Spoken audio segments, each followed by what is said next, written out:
안녕하세요. 자아마가 궁금해지는 웹툰 연출의 박연조입니다. 웹툰에서의 감정이입, 이 부분을 오늘 한번 알아보도록 하죠. 웹툰은 칸과 칸 사이의 연출이다. 칸의 세로 크기 회전 방향, 연출, 그리고 칸과 칸 사이의 여백의 말칸의 배치를 통한 그림의 표현, 이런 것들을 모두 보여줄 수 있는 방식, 화면을 책자 형태로 넘기지 않죠. 위아래로 내리면서 스크롤 연출을 해야 된다는 것이 출판 만화와 많은 차이점을 갖고 있다. 또한 웹툰은 출판 만화와의 감정이입 방식도 다르다라는 것이죠. 왜냐하면 출판 만화는 시선 중심의 흐름이 이루어져 있고요. 독자가 여러 컷을 보면서 감정이입되지만 웹툰은 한 컷 단위로 위에서 아래로 내려오는 형태라 시선의 흐름보다는 특정 컷에 심리 묘사를 만들어 넣어야 된다. 그래야만 독자가 감정이입을 하게 됩니다. 그래서 컷 단위로 흐르기 때문에 굉장히 그 얼굴 위주의 캐릭터들이 많이 나오게 됩니다. 그거를 만약에 만화 출판 책자로 만들게 되면 되게 이상한 구조가 형성되는데, 웹툰은 한 줄 단위로 보기 때문에 한 칸 단위로 내려가죠. 그러다 보니까 특별한 이런 특수한 형태의 그런 연출이 이루어지고 있다. 자, 그럼 감정이입은 무엇인지 한번 알아볼까요? 감정이입은 독자가 작품의 주인공의 감정을 싣는 것을 말한다. 감정이입이 되면 독자는 마치 자신이 이야기의 주인공이라도 된 듯한 기분을 느끼게 되는 거죠. 그리고 공감하고 동경하게 되기 때문에 내가 만든 이야기가 바로 당신의 이야기다라는 느낌을 주도록 스토리텔링 해야 된다는 겁니다. 특히 독자 감정이입을 하길 바란다면 우선 작가의 작품을 먼저 보는 독자가 어떤 사람인지를 고려해서 타겟층을 먼저 선정해야 된다라는 것이죠. 독자를 감정이입시켜 주기보다는 감정을 이입해 주기를 바라는 것으로 독자가 감정이입할 수 있도록 전략을 세워야 된다. 내가 그리는 그림은 누가 볼 것인가? 라는 것을 먼저 생각해라, 이거죠. 일반적으로 독자의 경험은 감정이입을 빠르게 하게 됩니다. 그래서 사실 내가 자주 가봤던 곳은 훨씬 더 익숙하겠죠. 익숙하니까 감정이입이 빠르겠죠. '아 나도 저기 가봤는데. 아 저기구나.'라고 생각하는 순간 훨씬 더 감정이입을 하게 된다라는 것이고요. 나이가 어린 독자의 경우에는 경험이 적을수록 공감과 동경을 통한 콘텐츠에 몰입이 강하게 된다. 자, 우리가 경험이 없으면 좀 콘텐츠에 몰입이 어렵다라고 했는데, 오히려 나이가 어린 독자의 경우, 그러니까 초등학생이나 유아나 뭐 주니어 정도면은 그만큼 몰입성이 강하다는 뜻이죠. 그래서 감정이입도 빠르게 됩니다. 우리가 뭐 예를 들어서 뽀로로 같은 것을 보게 되면요. 예. 유아들은 멈춰 있는 현상이 있어요. 그걸 보게 되면 그만큼 몰입하고 있다는 것을 보여주고 있는 거죠. 자, 이를 실현하려면 우리는 우선 작가의 작품이 어떤 독자층을 가졌는지 고려해야 된다는 것, 이것을 중시 여겨야 됩니다. 거기다가 시선의 흐름보다는 컷 단위의 흐름이기 때문에 어 다음 씬으로 연결되는 내용을 자연스럽게 이해할 수 있도록 만들어야 되는데요. 독자는 이런 흐름에 따라 화면을 주시하게 되고 그다음에 화면의 내용을 이해하고 기억하려고 노력하게 됩니다. 그렇기 위해서는 우리가 독자의 마음을 사로잡는 그런 컷들이 필요하죠. 특히 독자는 주인공이 많이 나오는 걸 좋아해요. 그래서 주인공의 모습을 되도록이면 멋지게 보여주고 멈춤 컷 형태로 보여주는 것이 좋다. 그것도 차차 이야기해 드리도록 하겠습니다. 자, 만화 출판의 경우는 시선 중심이기 때문에 왼쪽에 있는 그림처럼 이렇게 시선을 중심에서 흐르게 됩니다. 이거는 웹툰을 시선 중심으로 한번 흘러가 본 거예요. 그리고 컷 중심으로 흘러가니까 훨씬 더 빠르게 흘러가고 있죠. 이게 컷 중심이 웹툰의 기본적인 흐름이다라고 보시면 되겠습니다. 감정이입의 전략을 또 세워야겠죠. 감정이입의 전략. 감정이입을 유도하기 위해서는 가벼운 이야기를 시작해야 된다. 예. 너무 어려운 이야기 시작하면 처음부터 힘들죠. 그러다 보니까 서서히 독자의 마음을 열어주게 하는 게 맞다. 그래서 이야기는 중반으로 가면서 흥미로운 에피소드를 만들게 되고 절정에서 반전을 통한 독자에게 신선함을 느끼게 해서 감정이입을 유도할 수 있습니다.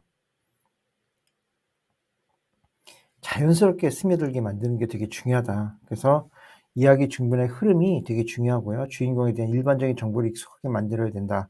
독자들이 주인공에 대해서 많은 것을 알게 만들어줘야만 독자들은 이 작품에 대해서 계속 주인공을 바라보게 되는 거죠. 에피소드에 자연스럽게 넣어서 내면을 파고들게 해서 독자들이 공감하게 만든다. 예. 그리고 또한 아이템과 키워드를 이용해서 연쇄작용, 이야기의 연쇄작용을 만들고 에피소드를 계속 만들어내라는 거죠.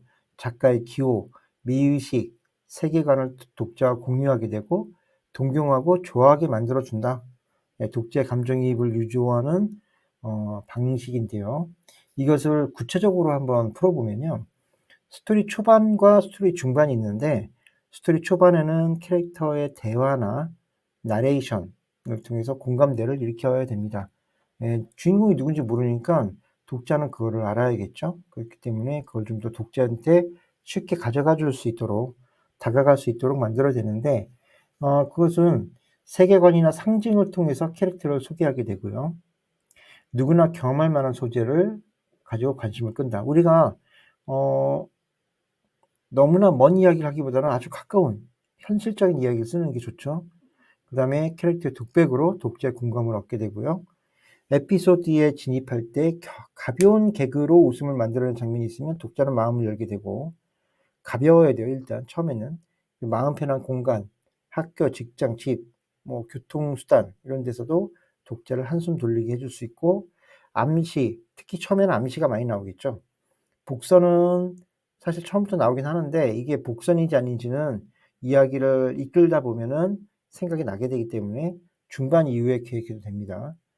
독자의 궁금증을 높이기도 하고 주인공의 성격, 연애, 개그, 뜻밖의 모습, 좋아하는 것, 싫어하는 것 등을 에피소드로 소개하게 됩니다.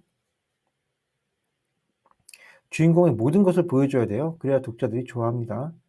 그 다음에 스토리 중반 이후에는 캐릭터를 심화하게 되는데 주인공을 좀 더 자세히 알게 해주는 거죠.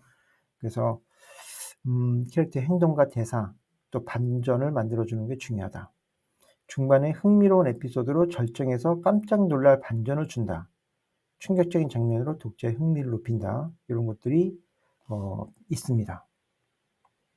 그 다음에 복선을 통해서 독자의 궁금증, 이건 중반 이후에 이제 쭉 이야기를 쓰다가 처음에 복선을 넣어줘야겠구나. 이 암시가 복선이 될 수도 있는 거고요.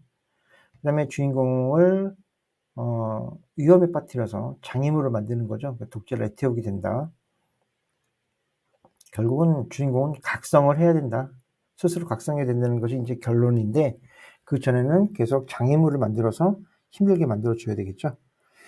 주인공은 실현과 각성, 예, 동경과 격려 등이 있고 여운을 보여주고 끝난다.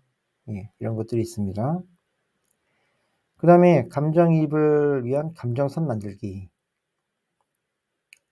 자, 이거는 개연성을 부족하게 하면 흥미와 재미요소가 떨어지게 되죠. 그래서 감정의 흐름인 감정선이 끊어지지 않도록 캐릭터의 감정과 신념을 행동과 대사 등으로 독자한테 계속 보여줘야 됩니다. 그래서 목표가 끝까지 가야 되는 거죠. 똑같은 목표를 계속 유지를 해야 된다.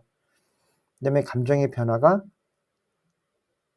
무난하게 이루어지면 독자는 실증을 느끼게 된다는 거예요. 예, 그래서 기복이 심한 캐릭터, 입체적인 캐릭터를 말합니다. 그래서 주인공은 항상 이야기 중심에 위치해서 독자의 눈이 됩니다. 주인공의 마음을 보여주기 위해서 독백을 사용하고 주인공의 속마음을 털어놓게 되면 독자는 주인공과 더욱 가까워지고 이럴 때 감정이입이 일어나게 됩니다.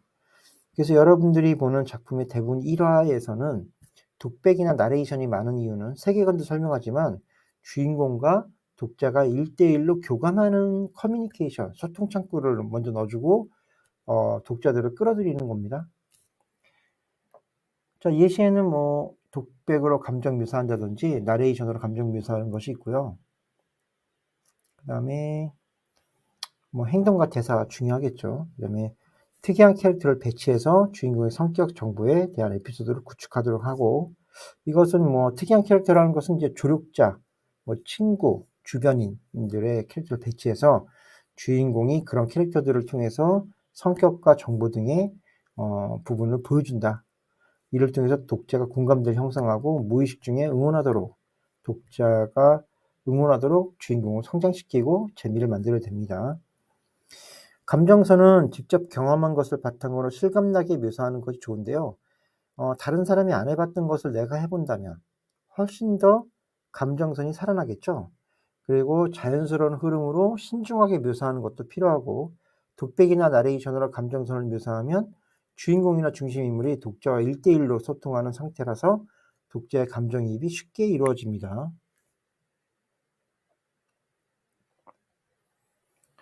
또한 성장을 통한 감정이입이 있을 수 있죠. 주인공 캐릭터의 성장은 독자도 함께 성장하기 때문에 쉽게 공감할 수 있는 중요한 요소가 되죠. 극적인 부분, 그리고 개성이 강한 인물, 이런 것들을 다룬 작품보다는 오히려 평범한 인물들이 나타나야 돼요. 우리가 위인전을 안 보는 이유는, 재미없어 하는 이유는 너무나 뛰어난 인물이기 때문에 그런 거죠. 근데 우리랑 비슷한 인물이거나 우리보다 조금 못한 인물들이 만들어진다면 우리는 보게 됩니다. 왜냐하면 궁금하거든요.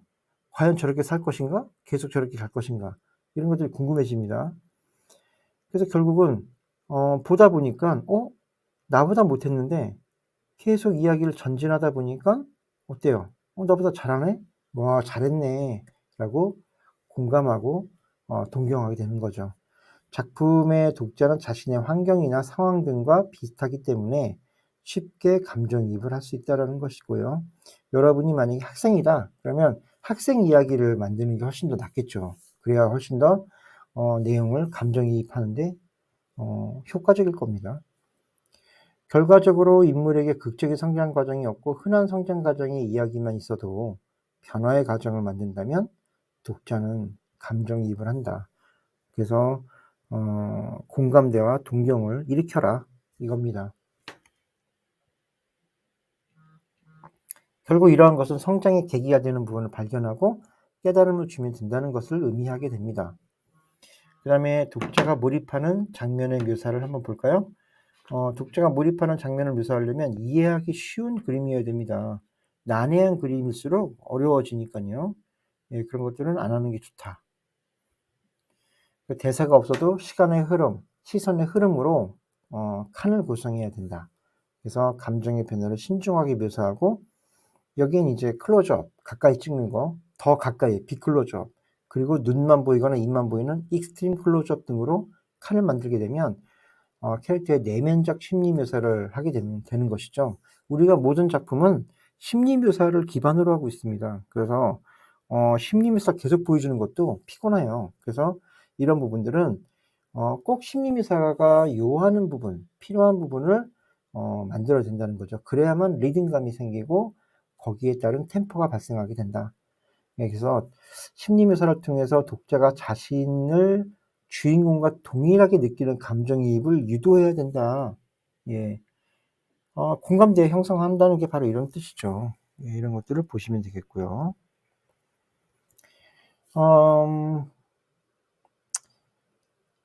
결국 이 이야기의 긴장감을 극대화해서 독자한테 몰입을 유도하는 역할을 하는 것이 감정이입을 하는 것이다 라고 보시면 되겠고요. 자, 빅클로즈업으로 묘사를 한 부분입니다. 예, 이게 점점점 가까이 오죠. 예, 컷이 점점점 줌인합니다. 이럴 때 빅클로즈업을 하게 되면 심리 묘사를 표현하게 된다. 행동을 통한 움직임으로 묘사한다는 것은 지금 오른쪽에 있는 그림, 이 그림은 풀샷입니다. 풀샷. 예, 롱샷하고 풀샷이 비슷한데, 롱샷은 주인공의 위치, 캐릭터의 위치를 보여주기 때문에 배경이 들어가는데, 풀샷은 전신 컷이 들어가면서 주변을 주인공을 돋보이게 해주는 그런 요소만 넣게 됩니다. 이것이 바로 풀샷인데요. 이것은 인물의 움직임을 통해서 감정의 변화를 보여주기 때문에 주인공을 드러낼 때 많이 쓰입니다.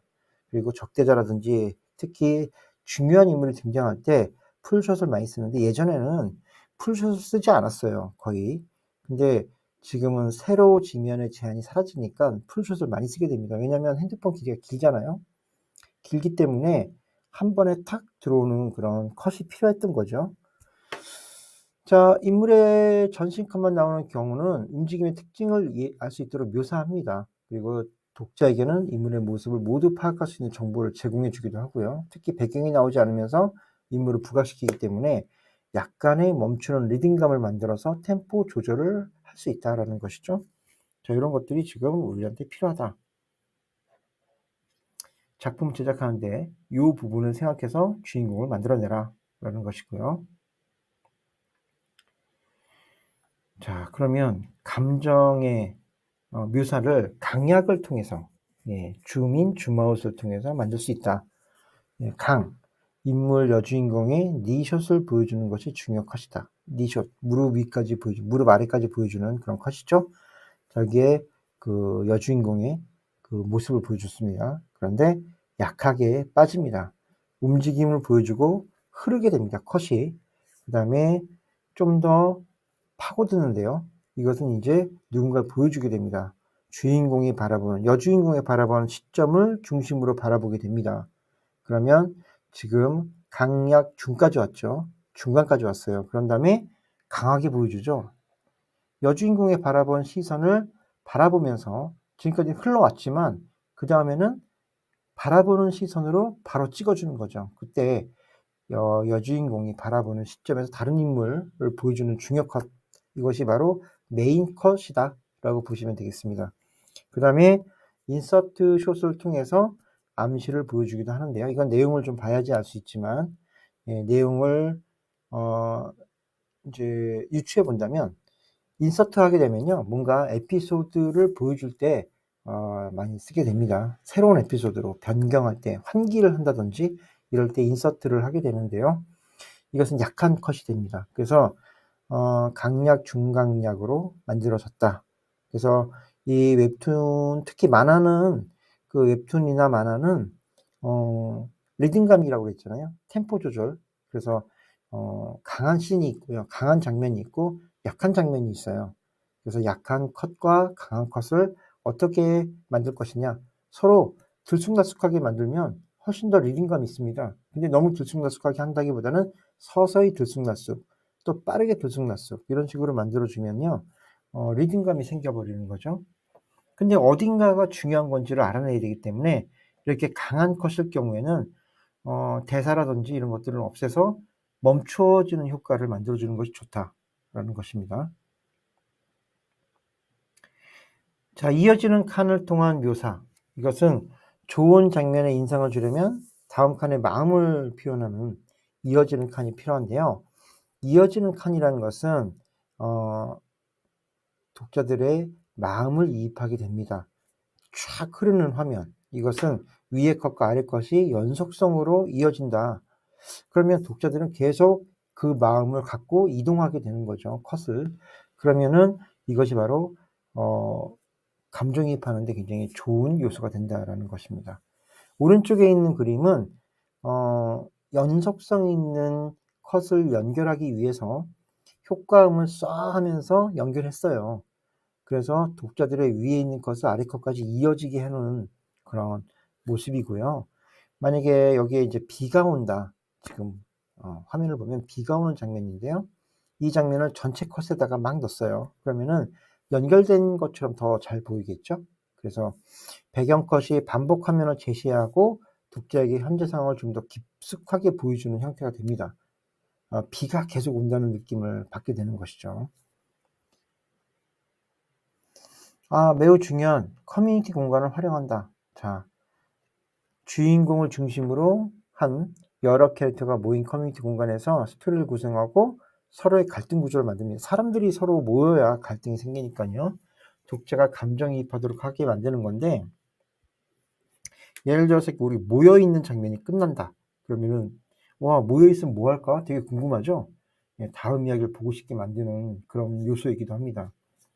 여러 인물들이 모이는 배경 컷을 만들고 서로 이야기를 주고받고 독자에게 에피소드 정보를 제공하고 갈등 관계를 만들어서 긴장감을 높이는 그런 공간적 배경을 이루는 시작점이 된다.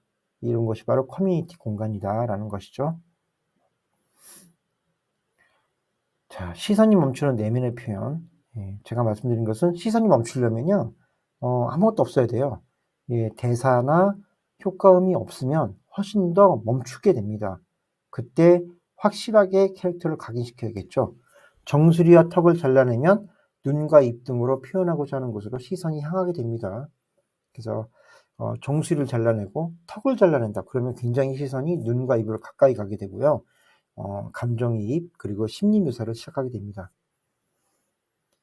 더 가까이 익스트림 클로즈업 가까이, 예, 한쪽만 보여주는 거, 이런 것들은 인물의 표정 및 감정을 세밀하게 표현하고 인물 간의 갈등을 구체적으로 전달하게 되는데, 특히 입모양만 보여주는 그런 컷은 뭐 예를 들어 주로 긴장이나 불안 등의 심리 묘사를 가지고 있다는 듯한 모습을 드러내고 있고요. 물론 즐거울 때도 쓰기도 하고 뭐 마음이 다를 때 쓰기도 하고 악한 마음을 가지고 있을 때 쓰기도 합니다. 그래서 입모양은 다양한 표정을 만들어낼 수 있는 거죠. 자, 그다음에 호소력 있는 감정 표현. 예, 호소력 있는 감정 표현은 무엇일까요? 내가 어디 가서 이야기할 때 손짓을 자꾸 하게 되죠. 그러면 호소하는 거죠, 호소. "내 얘기 좀 들어 주세요." 이러고 호소하는 겁니다. 이럴 때 바스트 샷, 예, 가슴 있는 쪽까지 보여준다든지, 아니면은 미디엄 샷, 예, 이 허리까지, 이 캐릭터의 중간까지 보여주는 이런 숏인데, 이런 숏들을 쓰게 되면 손동작이 보이게 돼요. 그러다 보니까 호소하게 됩니다. 그러면 이때 감정이입을 좀 더 빨리 할 수 있는데, 계속 캐릭터가 끌어당기죠. 그렇기 때문에 감정이입하는 묘사 중에 하나다. 오늘의 하이라이트입니다. 이것은 바로 상징, 암시와 복선인데요. 이 부분을 좀 제대로 보고 가겠습니다. 독자가 예상할 수 없었던 전개가 펼쳐지는 경우에 개연성이 떨어진다는 말을 들을 수가 있습니다.